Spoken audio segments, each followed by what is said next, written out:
se retrouve pour la suite. Là, on va s'occuper de tout ce qui est finition, notamment mettre les baguettes dont je vous avais parlé la dernière fois pour cacher cette partie là qui est très moche, pour cacher ça, cette tranche là tout le long. Donc ce qu'on va faire, c'est que déjà je vais le couper à la bonne hauteur, à peu près là, essayer là de faire un angle à 90 et on va progresser ainsi. Dans l'idée, ce que je veux, c'est couper une partie tout le long ici pour que déjà ça vienne en appui ici sur mon carrelage. Il sera collé sur le carrelage et ici bah, ça suive le profil un peu du cadre de la porte. Donc je vais devoir le couper à la disqueuse tout le long. Donc déjà ce que je vais faire, je coupe un peu plus long jusqu'à là à peu près et après je regarde comment j'avance. Bon, ça donnerait quelque chose comme ça. Vous voyez, là j'ai coupé de la sorte, juste là, vous voyez, pour que ça puisse passer. Et maintenant il va falloir couper en biseau, comme ça, pour faire la jonction avec l'autre barre. Donc ça, c'est pas mal déjà. Je vais essayer de faire un biseau sur une autre barre là de test pour voir si ça fonctionne bien. Et on se retrouve tout de suite. Bon, là ce que j'ai fait, c'est que j'ai pris mes pinces pour couper les rails de placo. Là on a à peu près un carré en fait ici. On a à peu près la même longueur que là, en hauteur. Le bout là que j'ai coupé là, ça fait à peu près un carré. Quoique je peux un peu rétrécir légèrement. Voilà. Et donc là, je vais couper en diagonale. Ok, ça donne ça. Ça donne un bail en pointe. De plus près. Vous voyez, ce que j'expliquais, c'est que en fait la hauteur là doit être la même qu'ici. Ça doit faire un carré pour avoir un bon 45 degrés. Et donc là, l'autre barre, je l'ai coupée à peu près aux bonnes dimensions, un peu plus longue. Et là, en gros, je la colle contre le mur ici. Et là, je vais essayer de reporter ce qu'il me faut en fait. Donc là, couper l'excédent. Enfin, ça se voit. Là, il y a un excédent tout à gauche. Je vais couper ça. Et après, m'arranger pour que ça fasse un biseau. Bon, une fois qu'on est à la bonne longueur, là, on arrive au bout, pile. Ce que je vais faire, c'est que je vais couper la partie basse, ici. Sur celui-ci là pour que ça puisse glisser. Donc là je vais couper la partie basse, pareil en carré. Là si on regarde, il passe et lui il passe aussi.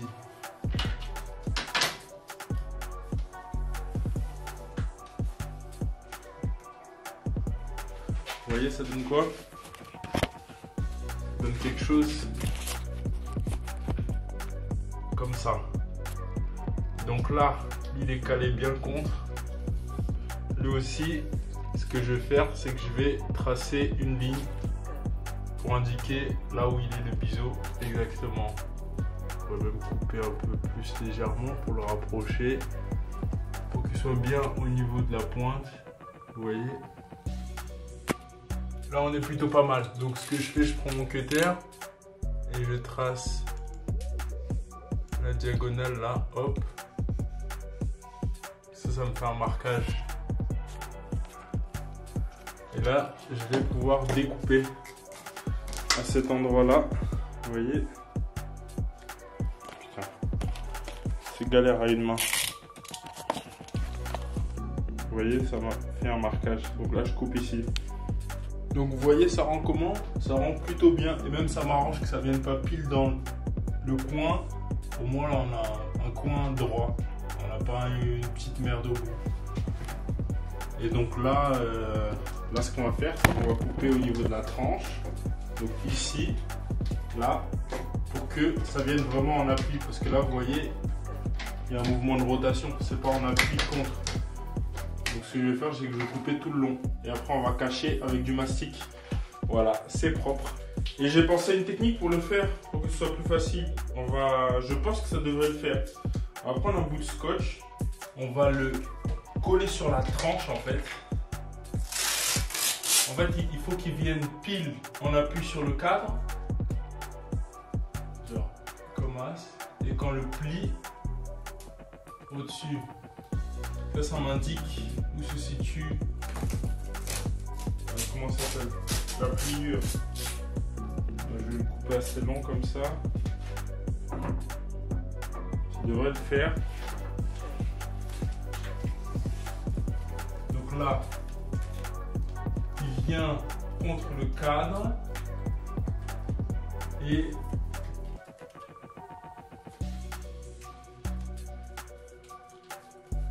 je vais vous montrer, hein. Ne vous inquiétez pas. Voilà. Regardez, imaginez ça, c'est ma barre. Moi, je veux que ça fasse ça. En fait, j'ai envie de montrer quel bout il faut que je coupe par rapport à l'angle. Et donc là, une fois que c'est fait, enfin, je pose la caméra, je vais le faire. Ce que je vais faire, c'est que je vais coller la partie haute contre. Je vais, avec un feutre, dessiner mon arête tout le long et je vais venir coller ce bout de scotch sur ma baguette. Comme ça, à partir de là, je sais jusqu'à où il faut découper. En fait, toute la partie qui reste, là, toute la bande qui est en dessous, là, je vais découper à cet endroit. Je vais vous montrer ça tout de suite. Donc là, je le remets contre. Je le remets contre. Hop, hop, hop, hop, hop. Et là, je colle contre la tranche. Je colle contre le carrelage plutôt.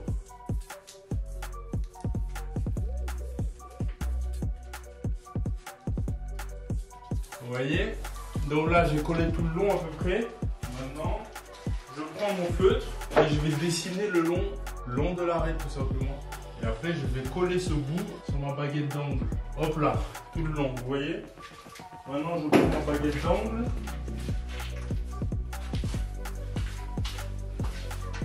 Je prends ma baguette d'angle, hop, je prends mon scotch et je vais le coller ici. En imaginant que c'est ma baguette, vous voyez?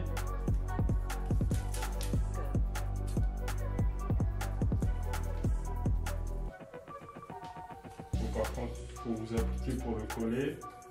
Ça, c'est un peu chiant. Mais si je vais tout au bout, que je tends, que je me place bien normalement, on devrait être bien sur l'arête. Parce que deux points font une ligne.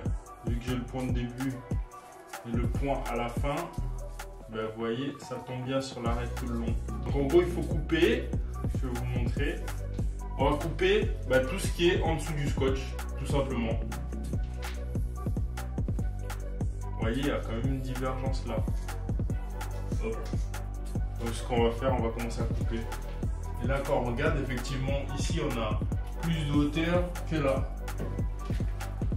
Et donc après, normalement, quand on le posera, ça va être contre. C'est parti. Je vais le couper avec le cutter, je pense que ça va le faire. Non, plutôt que le faire au cutter, je le fais avec mes ciseaux pour rail de placo. Et je coupe un peu dans la bande. Ça me laisse une marge au moins, au moment où je colle. Donc là, je coupe tout le long.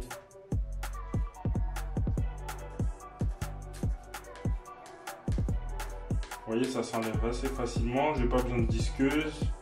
Ça fait pas de bruit. On aime bien. Donc on suit bien la ligne. Et un peu on va dans la ligne, vous voyez. J'ai coupé ici un peu de scotch. Au moins au moment où je pose, ça passe. Parce que si on est pile à la limite, sans jeu, du coup on risque de devoir retailler encore. Il y a moyen que je doive retailler quand même dans tous les cas, mais on suit la ligne.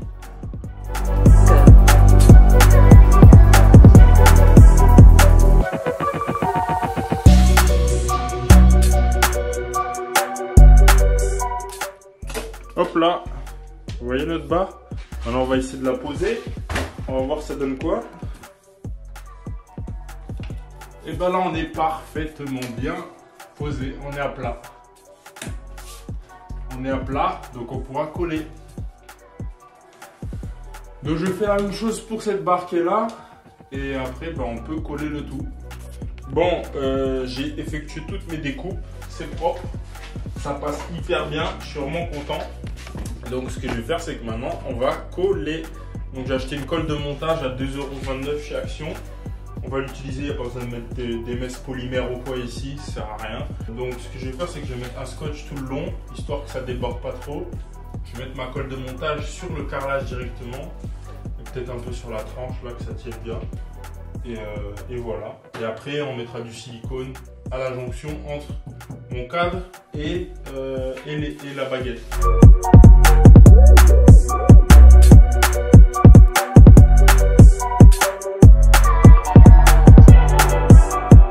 Bon, là, je l'ai mis contre. Technique.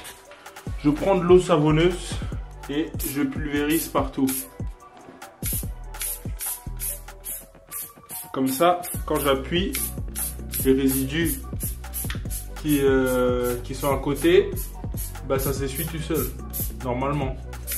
Je pense que c'est la même base de silicone, comme le mastic silicone. Donc, normalement, ça devrait agir de la même manière. Pour éviter que ça se colle sur mon cadre et tout. Donc là, ce qu'on peut faire, c'est le plaquer entièrement.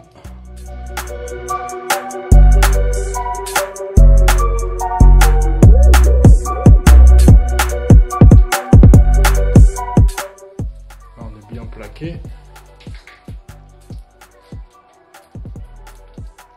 On enlève l'excédent de colle là, hop. Maintenant on va tout essuyer. J'avais une serviette, bon je sais pas où elle est. Bon, vous voyez comme ça fait une très belle finition.